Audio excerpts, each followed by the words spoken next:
Alright, so let's look at the exercises. Kind of go over some of the different things you can work on. This is a big one to start off with.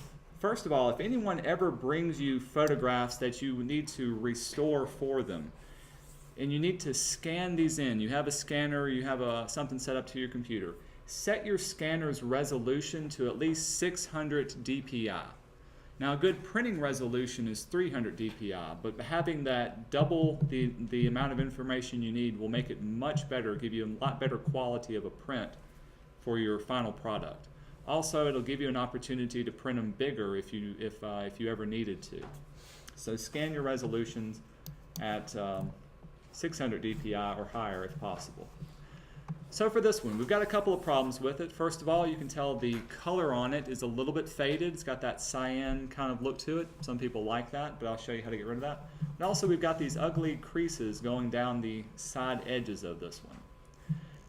Now remember, whenever you work in Photoshop, you want to work non-destructively. You don't want to ever destroy the original image. So whenever we do this, the first thing I want you to do is to make a copy of the background layer. I've shown you a couple of ways you can do this. Tell you what, I'm going to drag that up so we can actually see it. And let me back out. There we go. There's two ways you can make a copy of the background layer. You can click and drag a layer to new layer, and when you release, a copy's been made. Let me show you the keyboard shortcut. If you'll hit Command J with the layer selected, it'll also make a copy of that layer as well. So Command J is just the keyboard shortcut to do that. So we'll get rid of that one. So all of the changes I'm going to make are done to the background copy before I move on. Let's get rid of some of these creases that are in our photograph. Primarily, the tools I'm going to be working with are going to be found on the middle left-hand side of your toolbox. If you'll click and hold over these, they're the spot healing brush and the regular healing.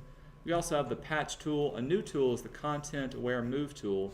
There's also a red eye tool. I'm not going to use these too terribly much in the projects that we're working on, but just be aware that they're there. And we'll also use the clone stamp tool a couple of times in different ones. For this one, let's grab one of these healing brush tools. I'm going to use the spot healing brush first. Let's see. The spot healing brush is going to act just like a regular brush tool. So if you look at the top, you've got many of the same options that you would have as far as size, hardness, spacing that you would find for a normal brush tool also. Whenever you do photo restoration, I recommend you keeping your hardness down to a very minimum, down to 0. You want a good soft edge brush, and you can vary up the size of your brush based on its needs. Also, check your spacing. Keep your spacing very low. Spacing means how often will it start resampling work as you move along. The more sampling you have, the better quality outcome that you can have. And it's going to give you some more options. You can control the roundness and angle of your brush. I'm just going to keep it at a full circle for now. I'll close that one off. Let's see. Using the spot healing brush, if you'll click over an area, this time I'm going to adjust the size of my brush to be a little bit larger than the line I want to conceal. By clicking and dragging, it'll kind of darken over that area. And what it's going to do is it's going to look for pixels that are around the area that I'm masking over, and it's going to fill them in with those like pixels. So when I let go, I'll give it a second to think. There you go. It's kind of healed it over and blended everything in. You can see there's some light discoloration, but that's a whole lot better. Now if I was to do the same thing over her hair, just kind of click and drag, see how well it'll pick that one up. See, it's starting to pick up that chain link kind of fence right there. It's looking for other areas of pixels that are similar to it, and it's thinking, oh, this is kind of similar. I'll just get those and put them in there. Not going to work. I'm going to undo, Command Z. Let's make it a little bit smaller. This time I'm not going to go over such a large area. There we go. Smaller area, smaller brush. Very quickly we'll cover those up. Just kind of goes over a spot and heals it up. Since it's hair and it's kind of an amorphic pattern, it really doesn't matter if it has to be perfect. Same way for her skin. Now this larger area, let's see what'll happen. I'm going to paint over it. The thing to remember with the spot healing brush is try to keep your areas pretty small. and you may have to rework several of them until they blend in pretty nicely. But you never want to go too quickly with it. Let it take its time about the area that's going over. There we go. The hand is going to pose a particular predicament for me. Oh, see, I've picked up too much of the hand right there, so I need to go a little bit smaller to work on that one.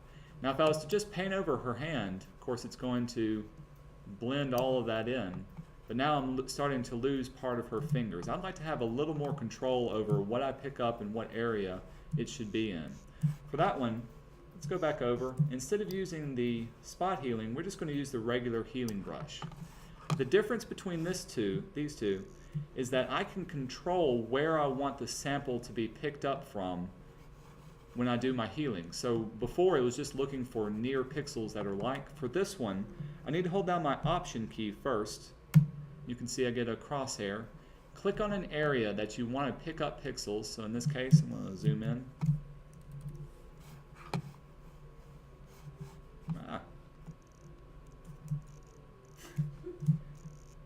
See, I've got two types of zoom. I've got screen zoom and I've got Photoshop zoom. I'm getting confused here. Whoa, there we go. All right, we're good. Hold down my Option key. Click on this area.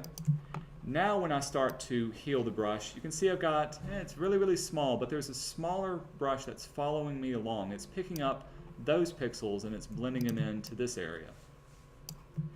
And I may have to resample several different times. So I'm going to sample up here and just kind of paint over that one. And it'll clone it in. It'll give me a little bit more control so I don't accidentally get rid of a finger altogether. Here's another thing that I do. Try to find any area. So let's say this dark patch in between her fingers. I'm going to sample that area. Click. So now when I move, I can click around and it'll follow the rest of the fingers and still pick up everything else. Got a little darker. I'll undo that one. I could spend all day just kind of reworking and going over that one. But that's the main thing that the healing brushes will allow you to do. This especially works well if you have any type of scratches. So here's a major scratch that's over here. Let's see. Still got my healing brush tool. We'll make it a little bigger. I'm going to sample. I'll zoom in. Sample this area right here. Click. If I move down, now I know it's going to line up with that one, so all I've got to do is repaint in those areas. And you can see my fence is getting off just by a little bit. Tell you what, let's resample right here. Click. And I can follow the guide wire, and I know that it should be one right here. So now when I paint over it, everything is kind of lining up a little bit better with that one. Did y'all catch that? I clicked on the center portion of one of these, so right here is where I'll start to sample.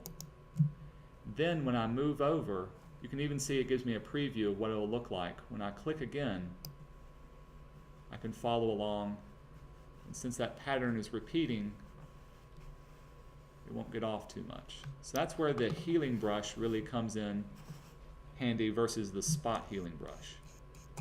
What questions do y'all have before I move on to another healing brush?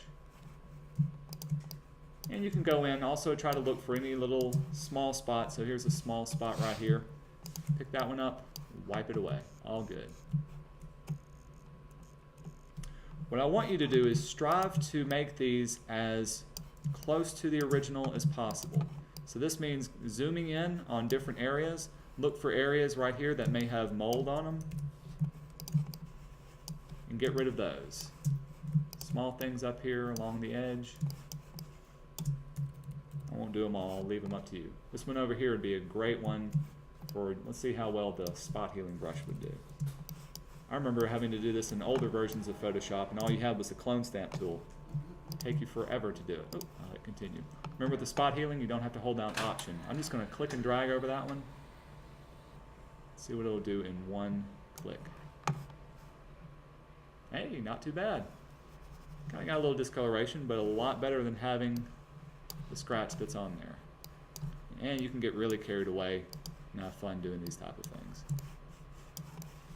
Or you can go over to someone's face and just like take out an eye, and blend in the whole face, make people look really scary. Oh well. I'll undo and back up that way. Another tool to work with is we need to get rid of all the discoloration that's on this particular photograph. Now to do that, there's a couple of different things that we can do. Since it's a black and white photograph, we can get rid of all the color altogether. So we can turn it into just a plain old black and white grayscaled image. One way you can do it, if since I scanned this is an RGB, it's got color into it. I can change its color mode by going to Image and changing it from RGB mode to grayscale. This will get rid of any red, green, and blue values and just turn it into grayscale values.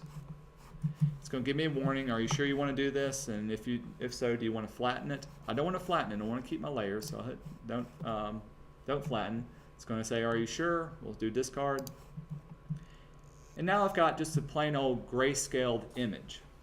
The thing to remember with this one is you can no longer add any more color to it. You've gotten rid of color. Even if I tried to go and select a foreground color to be red, it's going to turn it to a gray off to that side. Now you can go back to Image and change your mode back to RGB. It's going to ask you the same things, don't flatten it. And it's still grayscale, but now I can add color on top of it as well. Whoop. Of course I didn't have my paintbrush tool, I had the other tool working with that. That's one way of doing it. I'm going to go to my history palette. Let's back up and show you another way that's a little less destructive. So back to full color. Another way is to simply desaturate and take away all the saturation of color in your image. To do this, you can go to Image, Adjustments.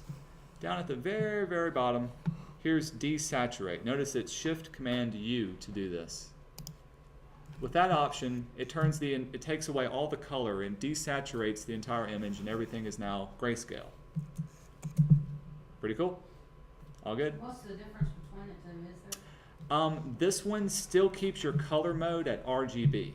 So I can still choose color, I can go back and add color if I needed to it. All it's doing is desaturating, taking away the color from the layer that I had selected. Changing it to grayscale completely alters the color mode for the entire document. All the layers become grayscale. What about like the adjustments, like black and white? Yep, that's another one. Great. Glad you picked up on that one as well. What Josh is saying is, notice that when I changed this, I changed all the colors that are on this layer. That's a very destructive way of working. And remember, we don't want to work destructively. We're pacifists here. So I'm going to back up in my history. A new feature that I think they added to CS4, CS5 is working in an adjustment layer. The adjustments layer, if you don't see them, they're usually above your palette, your layers palette. I'm going to click and drag them off just so we can see them off to the side. Each one of these have different little options that are available in your image adjustments up here. But instead, it's going to create its own little layer that will affect layers underneath this one. So in this case, I want to choose black and white. When I click on this one, first of all, it's going to bring up a properties palette. And if you look in your layers palette, it's going to create a new layer that's on top of all of the other ones. Now if I look at my image, I've got a black and white image because this layer, the black and white layer, is affecting the background copy layer that's below it. Does that make sense? It's very, very key when you start using adjustment layers. If you put one of these on top of them, it's going to affect all the ones that are below it. So since I've turned it black and white, I don't even have to worry about all this. We'll get into that in just a little bit once we start really delving into black and white photographs. Now I've got a black and white photograph that I can work with. All cool? Let me show you probably the worst redesign of a tool that Adobe has done. And that's on the crop tool. I can't stand the way they redesign the crop tool. It doesn't work traditionally. But here's your crop tool. Like the name would suggest, it will allow you to crop out different areas that you want to get rid of. In our case, I want to get rid of just the white border that's around it. Simply used, you can click and drag over an area, and it will crop out that area. It will kind of give you what's called a crop shield, and you can resize it. Notice that when you resize it, it moves the image along with it. I can't stand that. That's just kind of disorienting to me. But that's the way they did it. That's okay. There are some options available for the new crop tool. First of all, let's look at the top right-hand corner. This first option will allow you to keep whatever you're cropping to its original aspect ratio. So if you've got a 5:7 image and you want your new image to be cropped 5:7, you can keep it at that original ratio. If you unconstrain it, this way I can make it skinnier or taller no matter what. But if I change it back to the original ratio, it's going to stay at 5:7 and I can't make it skinny or tall. Does that make sense? Real easy. And there's some other ones that you can type in or they've got predefined with it as well. I usually keep it at unconstrained unless I need something specific. If you are a fan of the old way of using it, let's see, if you'll click on this little icon, there's the use classic mode. This will work the old way of the crop tool, which will allow you to resize it without moving the image around. And you can move it. You can even rotate it if you needed to crop something at a different angle as well. Let's see, I'm going to bring it back. In this case, I'm just going to line it up with as close as I can with the edges of my border. I'll hit return, or there's also a check mark at the top. And it's going to crop away the outer border that I'm working with. All cool? All right, so that's the first one. So that's the basic techniques of using the healing brush that you can work with. I'm going to close that out, and I'm not even going to save it for now. Let's look at this glare. Glare kind of works the same way. I can use my spot healing or my healing brush tools. I've got two areas of glare I want to take away. First of all, there's the big starburst. There's also some glare that's on his glasses. So I've got my healing brush tool. Let's go over each of the little areas. See, oh, saying I don't have to do that. So I'm going to just paint over that one. Does a pretty good job. See what would happen if I actually just painted over the entire star. Tried to take that out. Being careful not to get on him. Yeah. You can see it started picking up a little artifact from over there. Didn't do too good of a job. You're going to have to go a little bit slower to pick up the different things. What I wanted to do is to grab my regular healing brush tool, take it out. So I'm going to sample this area a little bit at a time. It's going to be a little bit muted. That's okay at first, because we're going to go back and do a much better job. Line her up.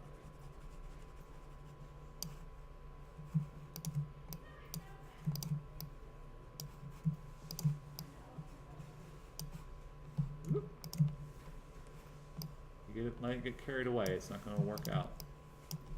Now I know this area should be a little bit darker. Another thing I can do is grab my clone stamp tool. Clone stamp, if you've never used it, will allow you to specifically copy certain areas. Notice there's also a pattern stamp. I'm not going to get into it. Just grab your clone stamp. Also works very much like a brush and also like the healing brush tool.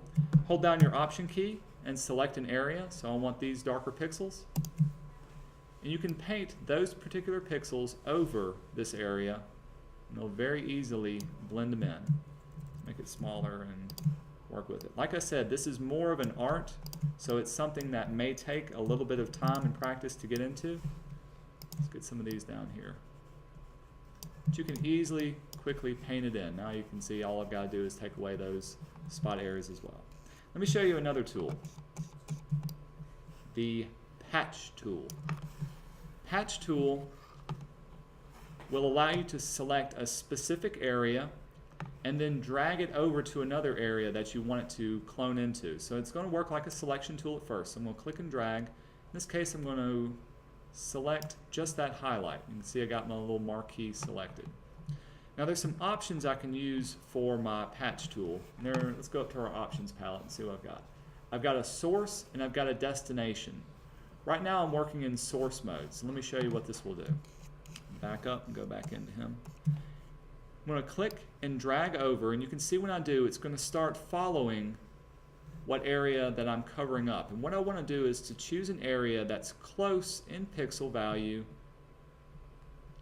to what I want to cover. And that's pretty good right there. So when I let go, it's going to the source that I'm dragging it to. So when I let go, it'll blend in those particular pixels. So now I've got much, much less highlight there.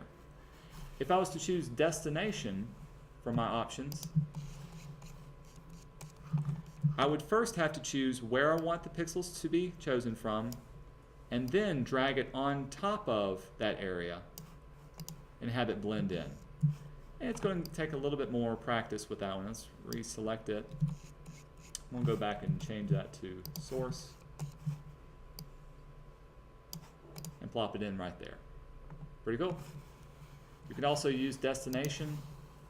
So let's say I wanted to completely select his eye and move it over and paste it into there. So now I've got very well blended little eye that's added onto there. So that's essentially what it's doing. It's choosing those pixels and blending them in to the destination that you're moving it to. Y'all have any questions about that one? All right. We won't save it. Let's move on to this one. Aha. I've got several images that are all together. Now these aren't too bad, so these are something that'll go very, very quickly. But what I need to do is I need to break them up into multiple different files to work with. Now one thing I can do, I can grab my crop tool, I can go in and try to crop out each one and save it as a separate file. I don't want to do that. I can go in with my selection tools and I can select them and I can copy and paste them into another file. I don't even want to do that. Let me show you the quicker way of working through it. If you go to File, down to Automate, there's a new kind of, it's like a program within a program called Crop and Straighten Photographs. With this one selected, it may take just a couple of seconds. Photoshop is going to look over your entire image. Oh, required operation is unavailable. Well, shoot a mile. Hopefully it'll work on yours. What it will go through, and it'll look at whatever image that you have scanned. It'll break them into separate files automatically for you. And for whatever reason, it's not working on mine. It knows I'm working here and I'm in a hurry. Let's try it again. Crop and straighten. Ah, it's unavailable for mine. I know it's going to work on your computer, but it'll break each individual image into its own separate file that you can work from. Tell you what, I'll crop down and just work on this guy down at the bottom. Show you what he's going to work from this one. So let's crop him. Hit return, give it just a second. There we go. So let's work on just this guy's photograph. Now notice that it's an old photograph. It was probably taken, I know, with a traditional lens camera, and the colors on them have become very faded and become very shifted. Here's how you can correct these type of colors. First of all, remember, make a copy of whatever layer that you're working on, Command J. So we're only going to affect that copy. Now we're going to adjust the levels of that copy. So we can go to Image, Adjustment, and choose Levels. By default, your levels is going to bring up something called a histogram. This is just a kind of overall, your computer is looking at the image and seeing how many RGB or light and dark values it has. What you want to have is a good mountain arc between one edge to the other one. Right now it looks pretty good, but I'm going to change the channel from RGB to each individual area. So let's look at the red channel. Okay, that one's looking pretty good. It's got a lot of red to it. I could shift it down just a little bit. Let's look at the green channel. Looking pretty good. Blue channel. Yeah, could be a little bit more. Still not going to help it out too well. So I struck out using that one. I'll say okay to that.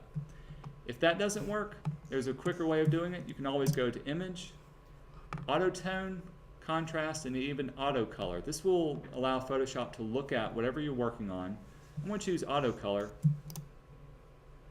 See if it'll work through it. Doesn't change it up too much. So undo, back and forth. You can see just a little bit of change from that one. Let's see what Auto Tone will do. Change it up a little bit. See, there's before, there's after. It gave it a little bit higher depth, but it still has that yellow overtones that I really want to get rid of. So here's what we're going to do. We're going to adjust the color balance that we're working with. If I'm not mistaken, there should be a channel mixer, selective color. Is that it? Nope. Okay, yeah, I think this is it. In our adjustments palette, there's a thing called selective color. And it looks like this one right here with the cross between the two. With this one, of course, it's going to make a new layer on top of it. This will allow me to adjust the specific colors that are within there. So in this case, I'm going to adjust the reds. Let's go to the yellows. And I can move the sliders back and forth until I get a color that's a little bit better, or I think it should be. So I'm going to get rid of some of the yellows. Making it more yellow. Let's adjust the reds. Get rid of the yellow from that one.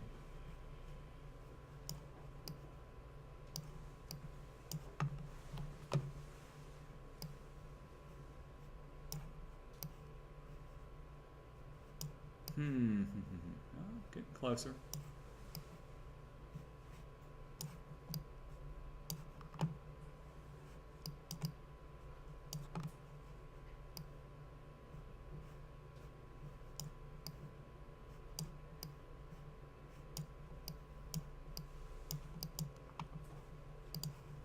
Should have practiced this a little more so I can know exactly what results that I'm looking for. You can see when I choose yellow for my colors, that's giving me the most dramatic change in results. It's getting a little closer, but still has that reddish overtone. That's really what I want to get rid of. Moving closer to white area. There we go. Much, much better. Of course, now it's turning it kind of black and white.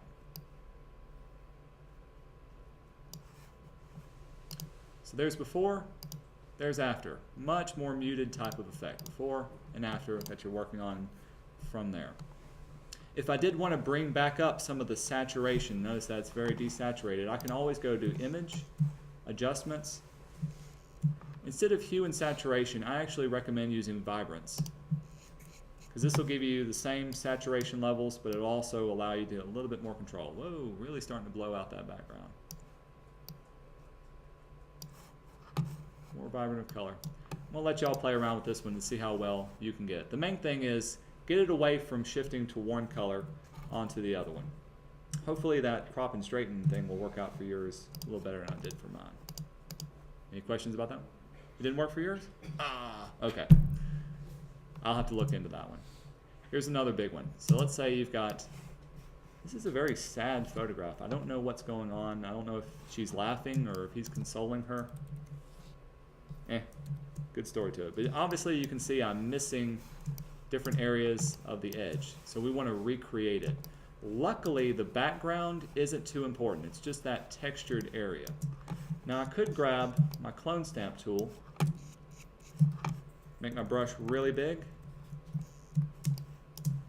I could hold down my Option key and just kind of paint in this particular area very quickly, and take a couple of different samples and repaint it in. But why do all that clicking? I'm going to let the computer do the work for me. This is where our new tool comes in handy.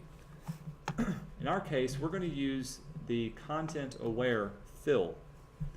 To use Content Aware, first of all, I need to select the area. I'm going to use my lasso tool, which will allow me to draw off an area of selection. So I'm going to click and drag over this entire corner. So now I've got marching ants going around that entire corner. Hold down Shift and Delete, and that'll bring up your fill dialog box. This will give you a couple of options. You can fill this area in other words, deleting it with a color, pattern, certain colors. Choose Content Aware. What Content Aware is going to do, it's going to look at those surrounding pixels and try to fill it in with what it's aware of around it. So let's say OK. Cross your fingers that it'll work. This is always magical. And it does work out because it sometimes it doesn't. Hey, there we go. In one click, it filled in that entire area pretty good. You can see maybe a couple of little areas I can clean up, but that works a lot better than having to go and re-clone in different areas around there. Let's choose this bottom edge. All I'm doing is clicking and little lassoing around it. Shift delete. We'll hit OK.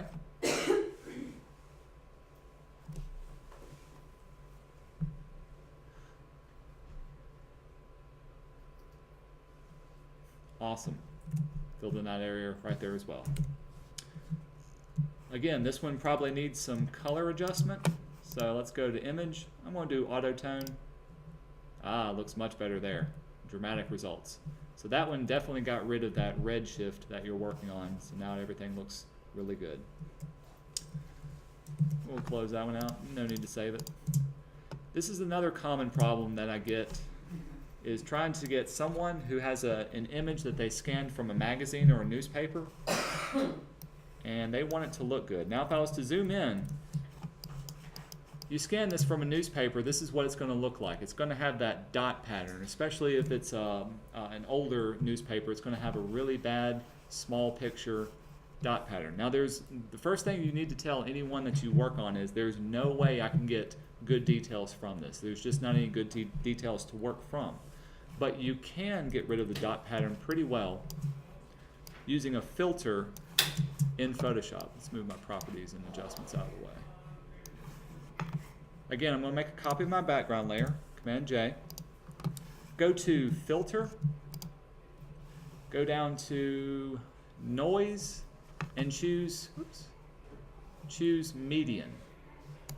Median is going to look at your image, it's going to give you a little dialog box, and try to find a blend between any spots of color, in this case the black and the white areas.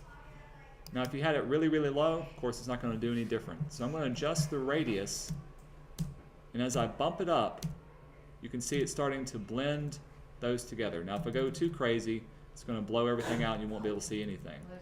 So for this one, looks like around 4 or 5 is pretty good. I'll hit OK. Zoom back out. So now I've got an image that looks much clearer, much more. It's still going to be pixelated. There's nothing I can do with it. But here's before and here's after. Before and after. This way I've blended it together. I've got a lot better tone that I'm working with. It's still a little yellow, so I'm going to add on my black and white, or I can just go up to adjustments and desaturate it. Now it's a black and white. Let's do auto tone again. Hey, it brought it up to that one. So there we are. By the way, if you open up your history palette, you need to go all the way back to the beginning. Usually the first one that's saved is up here. So here it is before, and here it is after. Looks a lot better, more like an actual photograph. Ah, here's another great one. We can use that levels adjustment filter to work with. Got some areas up at the top. Y'all know how to take care of those right now. This is a very, very faded photograph. So one thing I would need to do is to adjust the histogram levels that I'll work with. So I'll make a copy of my layer. There is a levels adjustment layer, so I'll bring that one up. Here's what I was trying to show you. Here's a histogram that doesn't have a good mountain range that goes all the way to the end. In other words, I need to have more dark areas, and I've got a lot of light areas. Everything's shifted to the right. If I was to click and drag on this arrow, it'll automatically darken it up. I'm going to bring it right to the base of that mountain. I can even do the same thing for my lighter areas, lighten it up just a little bit. So I'm making my darks darker and my lights a lot lighter. And then I can even click within the grays and adjust the area that it needs to be. So here it was before applying the levels. Here it is after applying the levels. You can see a dramatic difference. And that's essentially all that the auto tone or auto contrast will do on your, that you're working with from there. Ah, here's that red cast one. I know this is going to work for me. I practiced this one. Let's make a copy of it. I'm going to do the same thing. I'm going to bring up my adjustment levels. Again, it's giving me a really good overcast. I'm going to change my channel to red. There we go. See, there's too much red going on. So let's click and drag that one over there. And it's only going to affect the red area. So now I can drag that down. Let's even look at the greens. Greens can be bumped up a bit. And there's the blue. Way too much blue. Much better now. So now when I say OK, there it was before, there it was after. That's what adjusting the levels allows you to do. Levels of different channels that you're working with. And this one's got a bunch of scratches and everything else that's on it that we can work with. Not save that one. Last one. Now this is going to be the hardest one of the exercises. So what problem do you see that it's got right here? Tape. It's got tape in the middle of it. Uh-oh. Not to mention it's a little color shifted. So our main problem is we've got to get rid of that taped color. I could go in and choose my clone stamp and try to stamp it out. I'm going to show you kind of a little more involved technique that you can work with. This is going to require me to work on several different layers. I'm going to drag my layers out so we can see what we're working with. I'm going to choose my selection tool. In this case, I'll choose my polygon selection tool. This will allow me to select straight lines since this is a good polygon to work with. I'm going to click over the edges of the tape that I'm working on. I'm not going to worry if I go outside the edge just a little bit. So now, if you zoom in, you can see I've got just that taped area selected off. With that selected, I'm going to choose a new layer, and I'm going to fill it in with a particular color. So I'm going to hit Shift, Delete. In this case, I want to choose a color. I'm going to choose this particular shade of yellow. So I'm going to click on the yellow. Anywhere will do. That'll work out. Let's make it a little, yeah, something like that. It's actually more of an orangey type color. We'll say OK. OK. So now I've filled in this particular area with that color. Here's the next thing I need to do. I need to inverse that color. So what's the complementary of orange? Blue. So to get the inverse of this one, I can hold down Command I, and it gets the inverse. There's the blue that I'm working with. Pretty cool? So that's a great way of inverting two different things. I can now deselect it. With this one, I can change my layer mode that I'm working in from normal to soft light. And this is going to soften the color that's behind it. So rather than having that dark yellow that's on top of it, now it's kind of neutralized it. And then you may need to adjust the opacity, and of course we'll have to adjust the edges of it. So dropping it down, already I'm kind of getting rid of that particular area that I'm working with. It's going to be much easier to lighten it up and to get rid of. Let's see. One thing I need to do is kind of notice I've got like a little blue edge that I'm working with. Of course I can grab my eraser tool. Let's erase away that, clean up the edges. Spend all day doing this.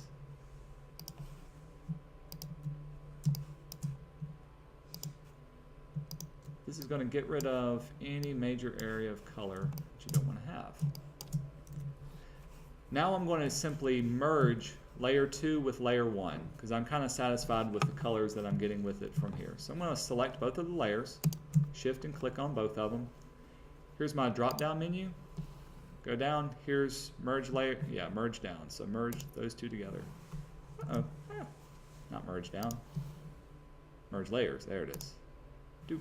So now those two have become one solid layer. Now it's simply a matter of cloning in over the edges, oops, excuse me, using my healing brush, and blending those two together so that it works out pretty well.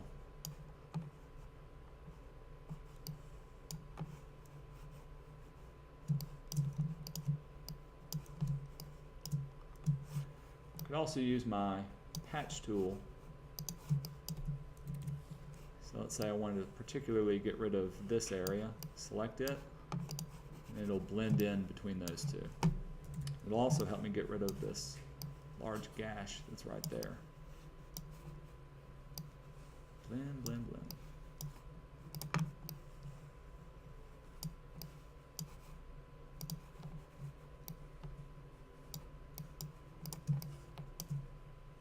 Well, this is going to be a tricky one. I'm only selecting a small area of it, dragging it over, blends in pretty good.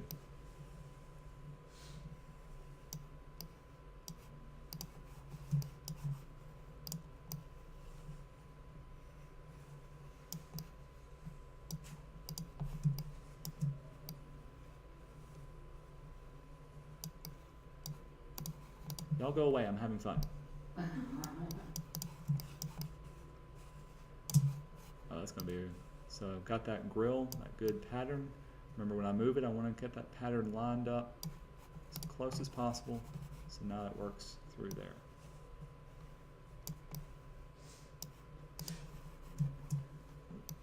Got off a little bit.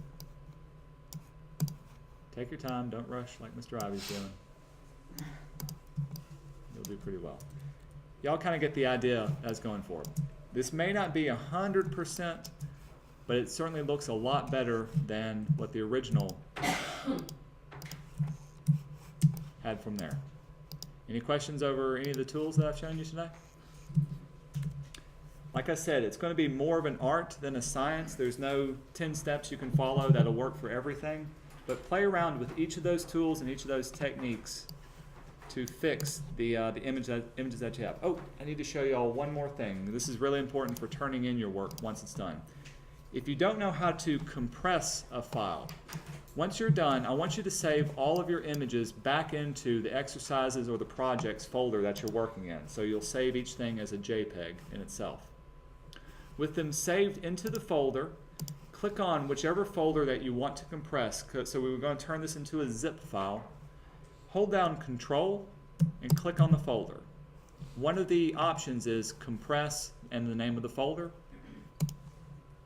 It's going to create, it may take just a couple of minutes, a zip file that you're going to upload to Moodle. There's no way you can upload an actual file. It's got to be compressed and zipped together.